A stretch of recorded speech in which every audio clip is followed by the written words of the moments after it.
Here at the University of Maryland at Baltimore County, they're building a brand new field house for all their athletic teams.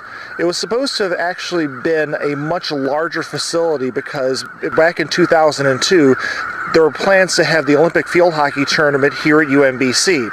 All those plans, however, have gone by the wayside, and with it, the school's varsity field hockey team.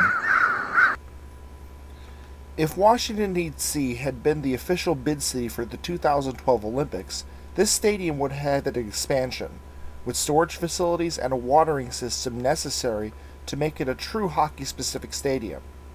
However, Washington, D.C. was not chosen when the USOC made its choice. Further, in a cost-cutting move in 2006, the varsity field hockey team was eliminated, leaving behind a group of unwanted retrievers. To give them credit, they really have this year stepped up for us a little bit. You know, they got things done for us as a club team they have that been very supportive. Wouldn't have been able to been done for a regular team.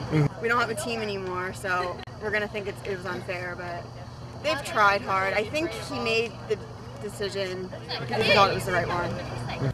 Smith and the Retrievers now play in the North American Field Hockey League.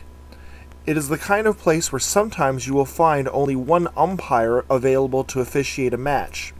It is also a co-ed league, so players now have to deal with men playing alongside the women. And often, because of a shortage of goalkeepers, you have to put a kicking back in the goal cage. And it's certainly a long way from NCAA Division I play. It's been difficult, you know, getting people to come out and stay out and getting people to commit, because we're used to like this varsity commitment where you don't not come to practice because you don't feel well. Like, no matter what, you're on the field. If you're bleeding, you know, like you play through it, you play through everything. And now we have people who, they have an exam in 2 days and they want to study for it, so they're not going to come to the game. And so that's like the hardest part, I think, of the team, is just the commitment of the people that we have. But we do have a lot of great people that have come out.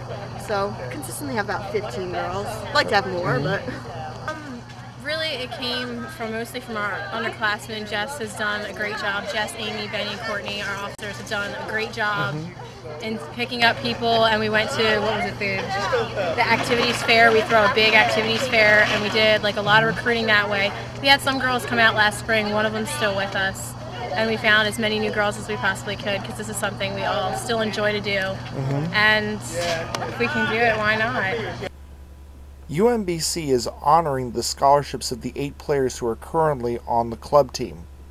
Question is, will the Retrievers ever field a varsity program again? I think so. I mean, there used to be a varsity team a while ago, and then they cut it, and then it was a club team until about 6-7 years ago, I think, and they started the varsity program up again.